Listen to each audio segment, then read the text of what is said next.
story time, it's my favorite time, spending time reading with you.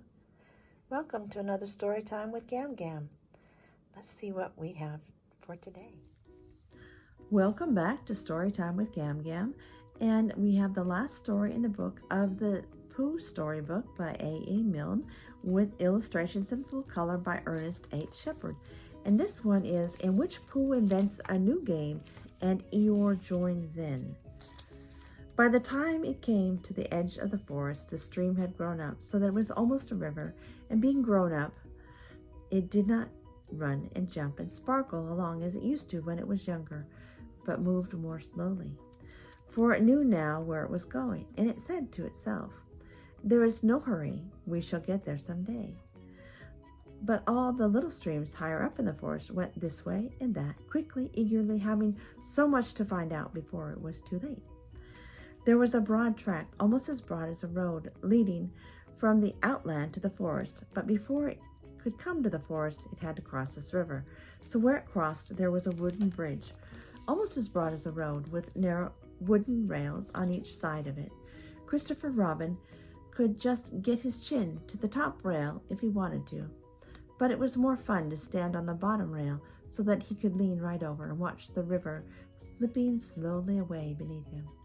Pooh could get his chin on the top rail if he wanted to, but it was more fun to lie down and get his head under it and watch the river slipping slowly away beneath him.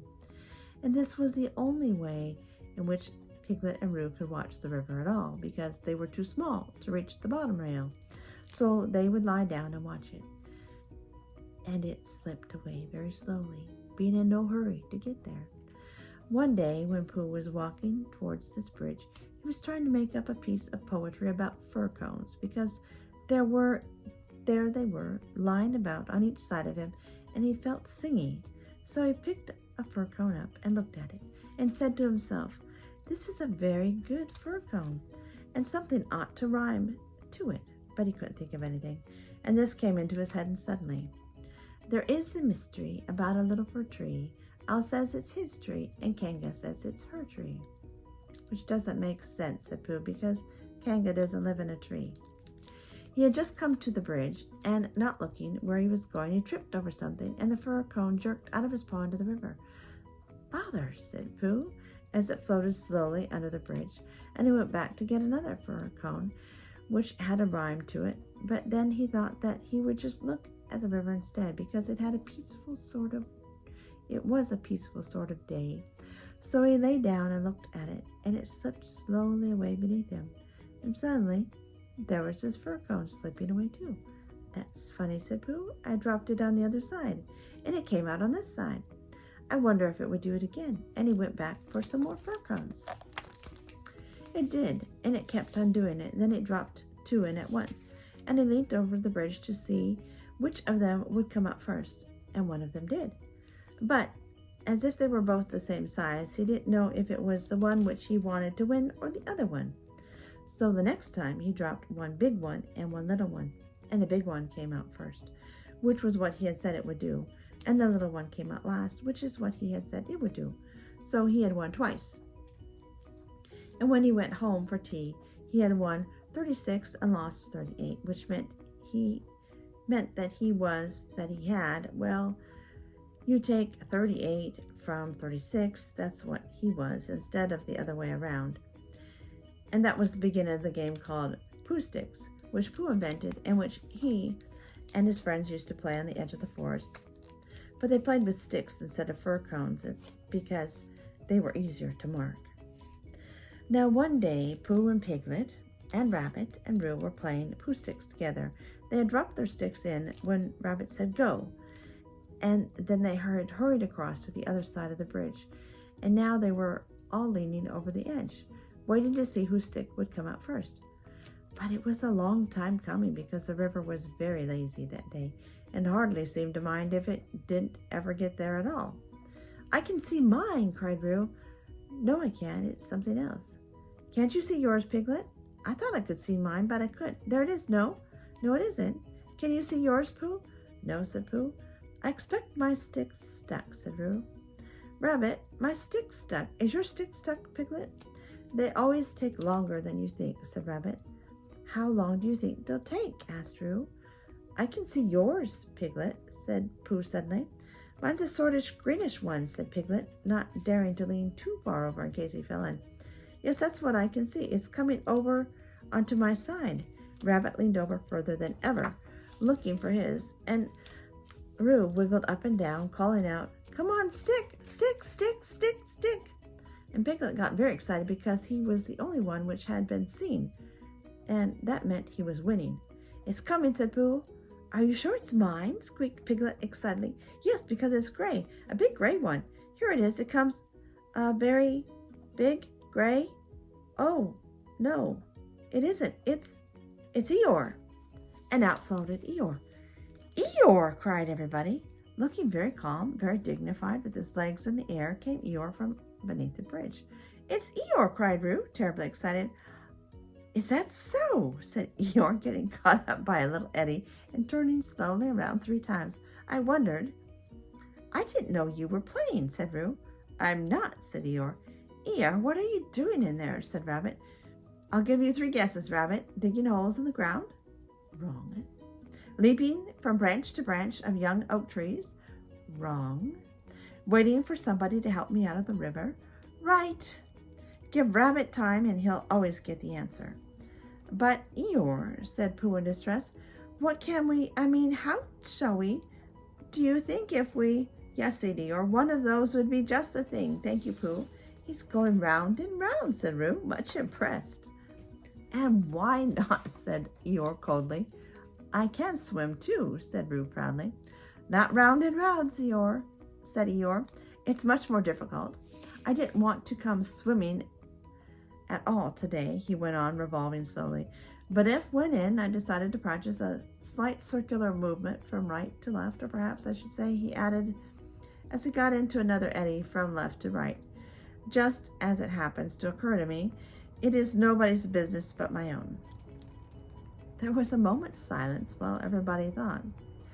I've got a sort of idea, said Pooh at last, but I don't suppose it's a very good one. I don't suppose it is either, said Eeyore. Go on, said Rabbit. Let's have it. Well, if we all threw sticks or things into the river on one side of Eeyore, the stones would make waves, and the waves would wash them to the other side.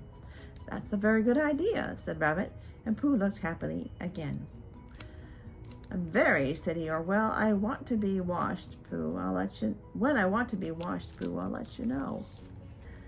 Supposing we hit him by mistake, said Piglet anxiously. Or supposing you miss him by mistake, said Eeyore.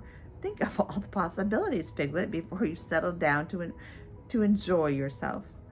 But Pooh had got the biggest stone he could carry and was leaning over the bridge, holding it in his paws. I'm not throwing it, I'm dropping it, Eeyore, he explained. And then I can't I can't hit you. Could you stop turning round for a moment, because it muddles me rather. No, said Eeyore, I like turning round. Rabbit began to feel that it was time he took command. Now, Pooh, he said, when I say now, you can drop it. Eeyore, when I say now, Pooh will drop his stone. Thank you very much, Rabbit, but I expect I shall know. Are you ready, Pooh? Piglet, give Pooh a little more room and get back a bit here. Roo, are you ready? No, said Eeyore. Now, said Rabbit. Pooh dropped his stone. There was a loud splash, and Eeyore disappeared.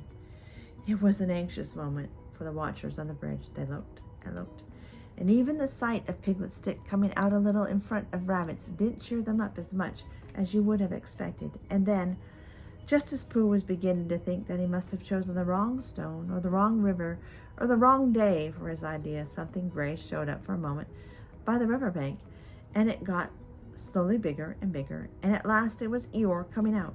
With a shout, they rushed off the bridge and pushed and pulled at him, and soon he was standing among them again on dry ground. Oh, Eeyore, you are wet, said Piglet, feeling him.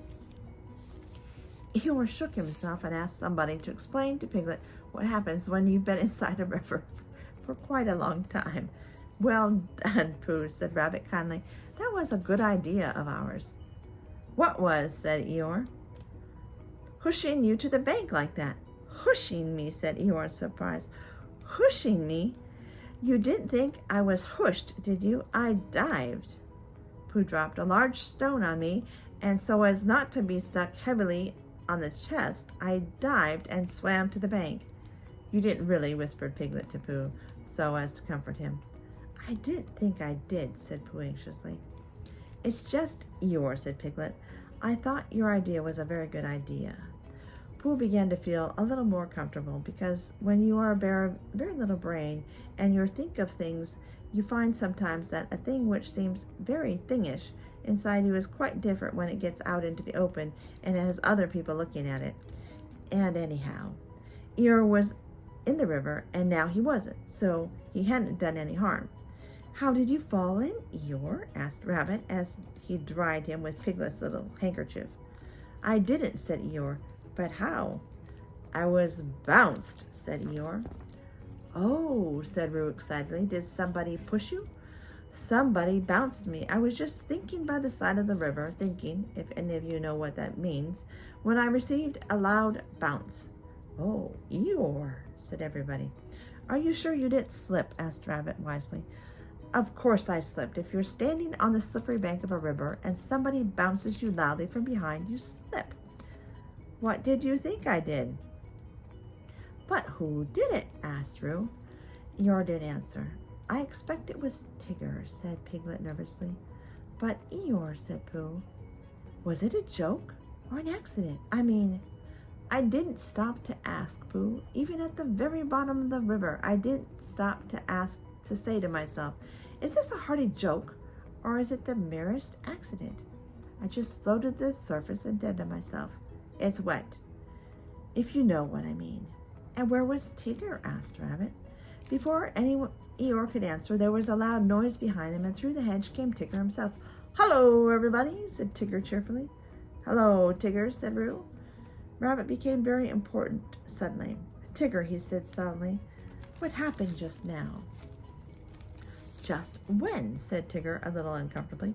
"When you bounced Eeyore into the river." "I didn't bounce him." "You bounced me," said Eeyore gruffly. "I didn't really. I had a cough, and I happened to be behind Eeyore, and I said, grrr, "Well," said Rabbit, helping Piglet up and dusting him. "It's all right, Piglet." "It took me by surprise," said Piglet nervously. "That's what I call bouncing," said Eeyore. "Taking people by surprise. Very unpleasant habit. I don't mind Tigger being in the forest," he went on, "because it's a large forest, and there's plenty of room to bounce in it. But I don't see why he should come into my little corner of it and bounce there. It isn't as if there was anything very wonderful about my little corner. Of course, for people who like cold, wet, ugly bits, it is something rather special. But otherwise, it's just a corner. And if anybody feels bouncy..." "I didn't bounce. I coughed," said Tigger crossly. "Bouncy or coffee, it's all the same at the bottom of the river." "Well," said Rabbit, "all I can say is, well, here's Christopher Robin, so he can say it." Christopher Robin came down from the forest to the bridge, feeling all sunny and careless, and just as if twice 19 doesn't matter a bit, as it didn't on such a happy afternoon, he thought that if he stood on the bottom rail of the bridge and leaned over and watched the river slipping slowly away beneath him, then he would suddenly know everything that there was to be known, and he would be able to tell Pooh, who wasn't quite sure about some of it. But when he got to the bridge and saw all the animals there, then he knew that it wasn't that kind of afternoon, but the other kind, when you wanted to do something. "It's like this, Christopher Robin," began Rabbit. "Tigger..." "No, I didn't," said Tigger. "Well, anyhow, there I was." "But I didn't think you meant to," said Pooh. "He's just so bouncy," said Piglet, "and he can't help it." "Try bouncing me, Tigger," said Roo eagerly. "Eeyore, Tigger's going to try me. Piglet, do you think..." Yes, said Rabbit. We don't all want to speak at once. The point is, what does Christopher Robin think about it?" "All I did was cough," said Tigger. "He bounced," said Eeyore. "Well, I sort of buffed," said Tigger. "Hush," said Rabbit, holding up his paw. "What does Christopher Robin think about it all? That's the point." "Well," said Christopher Robin, not quite sure what it was all about, "I think..." "Yes," said everybody. "I think we all ought to play Pooh Sticks." So they did, and Eeyore, who had never played it before, won more times than anybody else, and Roo fell in twice, the first time by accident and the second time on purpose, because he suddenly saw Kanga coming from the forest, and he knew that he'd have to go to bed anyhow. So then Rabbit said he'd go with them, and Tigger and Eeyore went off together, because Eeyore wanted to tell Tigger how to win at Pooh sticks, which you do by letting your stick drop in twitchily sort of way, if you understand what I mean. Tigger and Christopher Robin and Pooh and Piglet were left on the bridge by themselves. For a long time they looked at the river beneath them, saying nothing, and the river said nothing too, for it felt very quiet and peaceful on this summer afternoon. Tigger is all right, really, said Piglet lazily. Of course he is, said Christopher Robin. Everybody is, really, said Pooh. That's what I think, said Pooh. But I don't suppose I'm right, he said. Of course you are, said Christopher Robin. And that is the end of the game that Winnie the Pooh made up. I hope that you enjoyed it. Have a good night. I love you.